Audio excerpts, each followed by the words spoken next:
Hi, this is Tanikio Polk, CEO and publisher of TP Rewards. Hi, this is Tanikio Polk, CEO and publisher of TP Rewards Publishing, and we publish books for education and inspiration.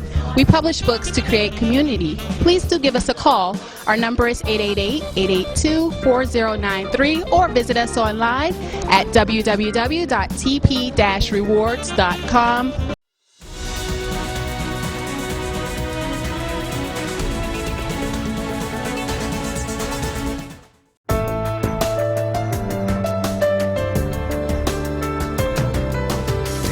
Traumatic because I had to leave most of the stuff that I had and bring my children.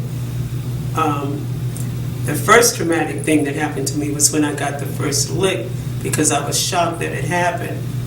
And then the fact that I was controlled by this man, I was scared to move, scared to look around. And when I moved to Virginia, I was always watching my back. And he did walk up to me. He found me in Virginia, he found me in D.C. And when he walked up to me, I was a nervous wreck.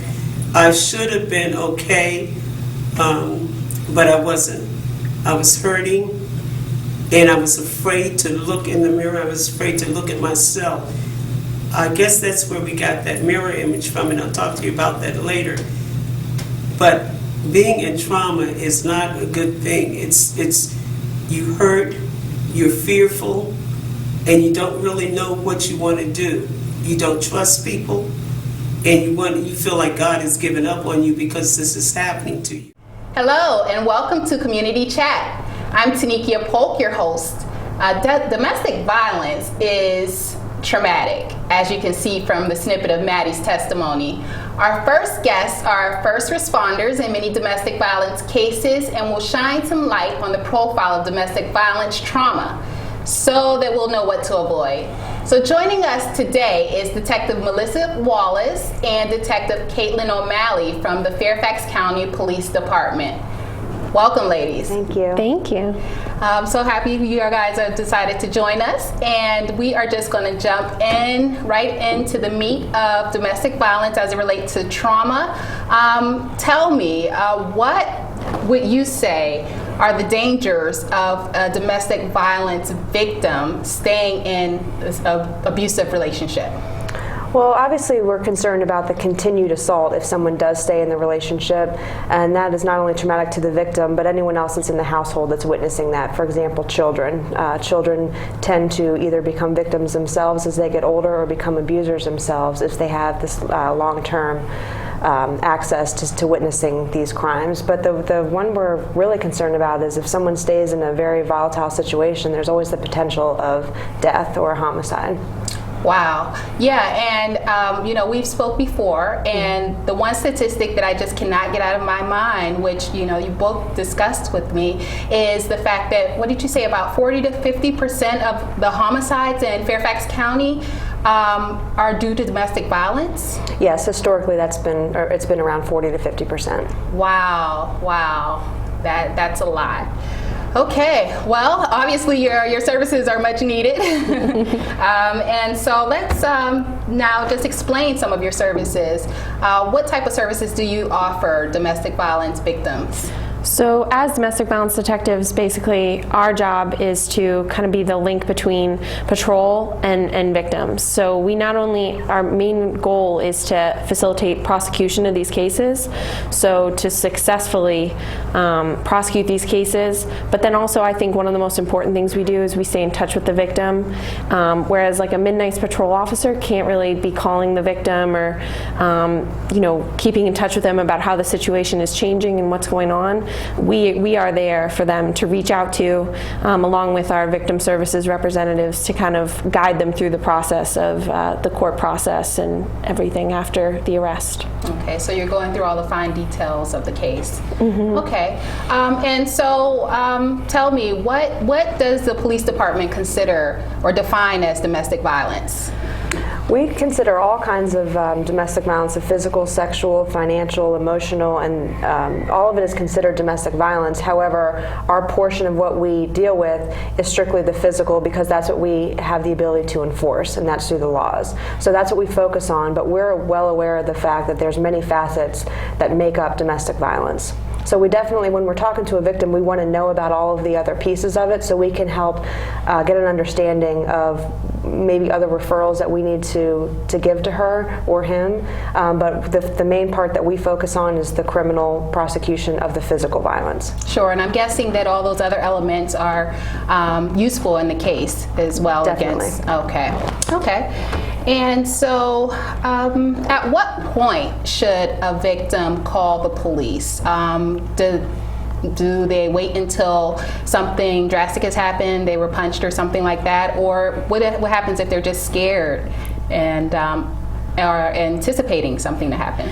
So, I mean, we would encourage people to call the police at any time. I mean, we are always here and we're always willing to come no matter what the situation. But, you know, if a victim is just scared and it hasn't escalated to violence yet, but they fear that it may escalate to violence, we're more than happy to come and help to diffuse the situation, mediate between the two parties, and, you know, make sure that no violence occurs. But obviously, you know, if someone is frightened for their life, they feel that they're in immediate danger, please call 911 immediately so we can get there as soon as possible. We also understand that not everybody is ready to call the police. It's scary, they don't know what to anticipate, and we understand that. Like Detective O'Malley said, if your life is in danger, you definitely need to be calling 911 to get us there. But if it hasn't risen to that level yet, and you're still not too sure if you want to go the route of contacting the police because you don't feel comfortable, there are several other resources. We've told people before that they can call us and remain anonymous and just run their situation by us so they can get some guidance as to what to do. Our victim services specialists are civilians that work with the police department, so they're not cops, and a lot of times people feel more comfortable speaking with them, so that's an option as well. We have a domestic violence action center in Fairfax County where they can call, counseling services, domestic violence hotlines, so you don't have to call the police for everything, especially if you don't feel comfortable doing so. Okay. Well, being a survivor myself, I would say to victims to pretty much they should think of themselves first. I think a lot of the times they spend too much time thinking of their abusers. But for the sake of the show, for some, you know, people who may be in situations involving domestic violence, can you tell them what to expect if they actually do call the police? So I think kind of the first thing that, you know, when you call the police, the first person that you're going to encounter is a dispatcher. They're going to pick up the phone, and it's really important to understand the questions that they're going to ask you so you're prepared with the answers and are able to get all the important information out as quickly as possible. And, you know, if you're in a situation where you maybe can't talk long, or you need to call 911, and the most important thing to get out is your address. First thing you need to get out is your address, because without your address, we can't get there. We don't know where we're going, we can't get there to help you. So the first and most important thing is your address. But then from there, you know, they're gonna ask you your name, your phone number, so they can call you back if it gets disconnected. And they're gonna ask you questions about safety, because that's always our primary concern. Were weapons used? Where are the weapons? And then another important thing to think about is for your offender, be able to describe him, provide his information, his name, his date of birth, as well as if he's known to leave the scene, what kind of vehicle does he drive, what's the tag number of that vehicle. So all that's very important, and that's kind of the first step to getting the police there. But then next, when police officers come to your house, what they're going to do is they're going to, one, make sure everyone's safe. But from there, they're going to separate both parties, hear both sides of the story, find out exactly what happened. And our job at that point is to determine first if a crime occurred, and then do we have probable cause for an arrest. And in domestic violence cases, we're looking for what's called determining the predominant aggressor in the situation. So once officers have kind of determined all that, they'll make a decision about an arrest and take someone into custody at that point.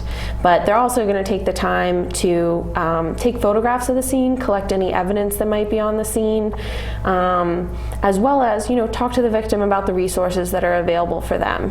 So, one of the things that officers typically have to return to the scene if an arrest is made, the magistrate in most cases will issue what's called an emergency protective order. So they're going to talk to the victim about all that, as well as other resources like shelters that are available here in Fairfax County, the domestic violence detectives, as well as provide them with the victim services resource as well. Okay. And so a lot of times when people think about domestic violence, they automatically think of women being victims. Have you had any experiences where men were actually victims of domestic violence? We do. It's happening. It happens pretty frequently. I'd say between 15 to 20% of our victims are male, and they get the same services offered to them as the females, and the same rights are afforded to them as the females, and the investigation on our part is exactly the same. Okay, great. And so can you guys share a traumatic case that you remember that may have shocked you concerning domestic violence? Sure. We've actually talked about this before, and I think trauma can be divided into two different categories, the physical and the emotional trauma. The one case that I can think of is more physical, and that was a victim who'd been suffering abuse for a long time, and by the time she finally got the courage to call the police, she was transported to the hospital where I responded. And even the nurses at the hospital said that they had never seen anything like it before. We couldn't tell where her old bruising ended and where her new bruising began because she was literally bruised from head to toe. She was down to 76 pounds at the hospital. She had a large gash above her eye that her abuser offered to stitch up himself with needle and thread. So that was pretty traumatic injury, and actually 5 years later after this incident, she still has permanent bruising from her abuse. So that was an example of the physical trauma that a victim can undergo. Wow. Whereas I've, dealt with a victim who, although, there was some physical trauma, the majority of what I think was very traumatic for her was the emotional aspect. And, first of all, when she was in the relationship, the manipulation that she went through, the degradation that she endured from her abuser, but then, making the struggle with making that decision to leave and then living with that decision to have left and sort of constantly wondering if she'd made the right decision. It continues to be a struggle for her. Well, thank you, Detective Wallace and Detective O'Malley, for joining us today on Community Chat. And coming up next, we have more in store for you concerning domestic violence and trauma.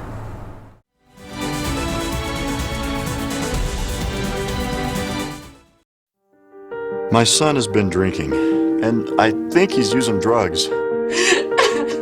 I just feel so ugly. I don't want anybody to see me. So sad all the time. I can barely get out of bed.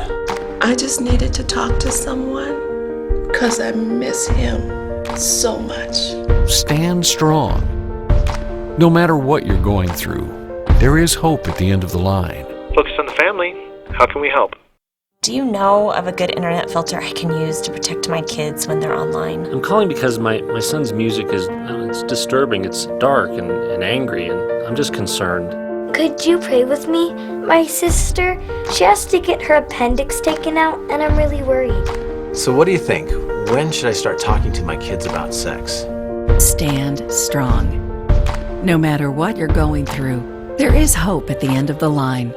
Focus on the family. How can we help?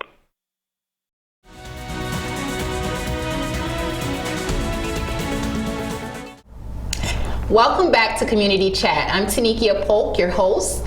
We're discussing the trauma of domestic violence today. And sometimes getting out of a domestic violence situation can seem just as traumatic as staying in one. Victims can experience homelessness, court battles, unemployment, and major health issues when they flee. Well, our next guest helps the victims maneuver through these difficulties by helping them stay informed and safe. And so joining us today is a victim specialist from the Fairfax County Police Department Victim Services, Saray Heath. Welcome, Saray. Hi, thank you. So, Saray, this is kind of a reunion for us. Yes. Because you so kindly helped me in my situation to help get some much needed resources. So let's share that with some of our viewers. I'm sure they'll find it pretty informative. Okay. So tell us about the victim services. So the Victim Services section is a civilian unit within the police department. We're not police officers, but we are civilians. And we follow up with victims of all crimes, including domestic violence victims, to provide them with information, resources, referrals, access to things that they may need immediately. And then we add a direct service component to that that kind of guides them through the criminal justice system, providing them with court accompaniment, preparation, and a realistic explanation of what to expect during that process. Yeah. The whole goal is to try and prevent secondary trauma that might be incurred through kind of entering into that courthouse and that whole criminal justice process. Yeah, secondary trauma, and that's a phrase that you introduced me to. Yeah. And it all makes sense now because I was just so surprised that you actually cared to help in this situation. So, and I think that's what what your department does is provide those helpful services and hope for victims to walk them through it. So what would you say is the greatest need amongst victims? I think that for all victims, information in the beginning, immediate information. Oftentimes, especially with domestic violence victims, there has been this critical incident. The police have responded, and for many of them, life is instantly changed at that moment. And they encounter numerous needs. Housing. Where am I going to stay for the night? I can't go home. My abuser hasn't been arrested yet. I don't know where they are, and my children and I can't stay in the house. So housing is often one of those needs. We make numerous referrals often to the Artemis House shelter in Fairfax County for that. The other is information. What's going to happen next? And making sure that those victims have the information that they need that keeps them safe, and the information that we can provide to help them do that. And then access to things that are going to help them, access to additional resources, community-based agencies, and then what's going to come next. Okay, great. And a lot of victims don't realize that once they've stepped out of the domestic violence situation, they've kind of walked into this other legal realm. Can you discuss some of the services you provide in the court system? Sure. So usually our response is very reactive in the police department. So an officer there's been a call for service, and police have responded to a scene, and then they've assessed it, and then they've closed that case out with an arrest. And so we're following up with the victim afterwards to kind of assess those needs that we were just talking about earlier with safety and everything. But then we're also introducing them to their rights as a crime victim and what their rights are throughout the criminal justice process. How do you get that protective order that you might need extended? How do you set all of that in motion immediately after a huge crisis has happened? And then how do you prepare them for encountering their abuser again in the courtroom? And what can we do to kind of reduce that further trauma that might happen with that? And so what we are doing is giving them information about what's actually going to happen when they walk into the courthouse. Who are they going to talk to? What kinds of things are they going to see while they're in there? And then making sure that we're there to answer any questions they might have along through that process. Okay. And so what would you say, those are the needs. What service is most utilized in your department? I would say that our direct service that we're providing is our court advocacy piece, and companioning that victim through the process, whether it's the misdemeanor process or a long-running felony court process. I believe that is probably our service that is in most demand. But with those victims, also comes resources and referrals, because just because the court process ends doesn't mean the process of rebuilding their life and adjusting to the new normal that they have doesn't end. So they need access to ongoing support services. All right, which leads me to another question. How long do you work with victims? So for most cases, it can be 3 to 4 months before a misdemeanor case resolves.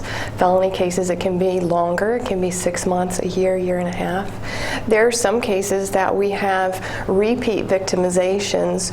So you may find those cases that we carry for maybe 3 to 4 years, where we have one victim who leaves, has the protective order, and then there are multiple violations over time that keep happening, and so they keep re-entering that whole court system. And so usually within our unit, we try to stay with those cases that we may have started with, so that we can continue to work with that victim. Okay. All right, and so again, you've been doing this a pretty long time. Yeah. What do you find most inspiring about your job? I think the most inspiring piece is, unfortunately, we meet people at the worst possible times of their life, most commonly. And for me, and I know for others in our unit, we really value that. And we kind of hold that in a position of high regard within ourselves, and that we want to be a helpful person in that situation and not a harmful person in that situation. And so we believe that the information that we have can really have a positive impact during that time. So that's probably the most inspiring part of it. Okay, and the challenges? I think that the challenge is the same as the inspiring part, because it's challenging to make sure that you're giving them that correct information and giving them the information that they need. So I think that those two questions have the exact same answer for us. Okay. And I know there's always a need for additional resources financially, yes. But there is some help out there. Can you explain the criminal, what is it called, criminal injuries? Criminal Injuries Compensation Fund, mm-hmm. Yeah. And so they're actually going through a new process of kind of changing it to the Virginia Victims Fund. Okay. So under the Virginia statute, if you are a crime victim, you may be eligible for certain financial relief through the Criminal Injuries Compensation Fund. And that may include assistance with moving expenses, assistance with medical bills if you had medical bills and you've incurred costs from that. So they may be able to assist with those things, counseling, replacement of certain things that you may need. So there's a variety of things that they can assist with, and we can facilitate that process. Okay. All right. Well, thank you so much, Saray, for coming by. And up next, we are going to move from domestic violence victims to overcomers, at least take a step with forgiveness. We have an author spotlight coming up, as well as some more educational information on forgiveness. Stay tuned.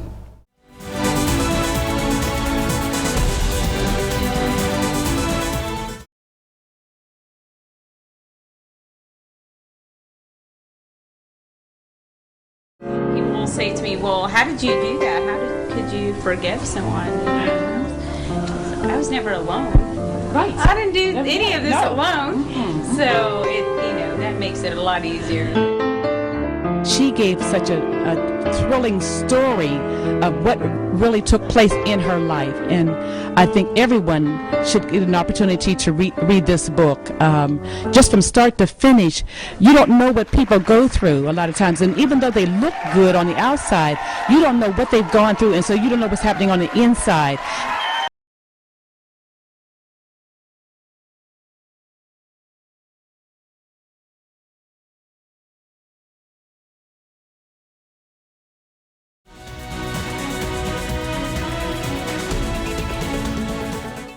Welcome back. I like to categorize the 3 life stages of someone affected by domestic violence as 1, a victim, 2, a survivor, and 3, an overcomer. I want to talk with you briefly about the overcoming phase, where I am in my life right now. Here's when you learn how to stop letting your past dictate your future. And a big part of overcoming is actually forgiveness. So, what is forgiveness? Well, forgiveness is like a contract. Let's just say this is a contract. And what forgiveness does is it breaks a bad bond between two people. Just like this. Forgiveness says, you don't owe me anything. Say this was a debt. Forgiveness is when the person rips up the debt and says, you don't owe me anything. Okay? Forgiveness says, yes, you abused me, but you don't owe me anything. Forgiveness could say, yes, you stole something from me, but you don't owe me anything.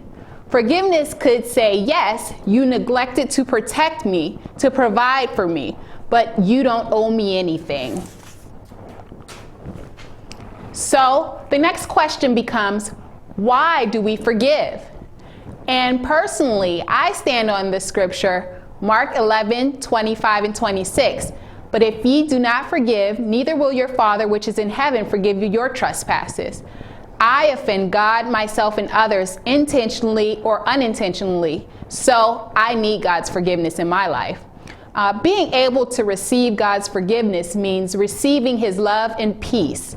So if we don't forgive others, we're blocking God's love and peace in our lives.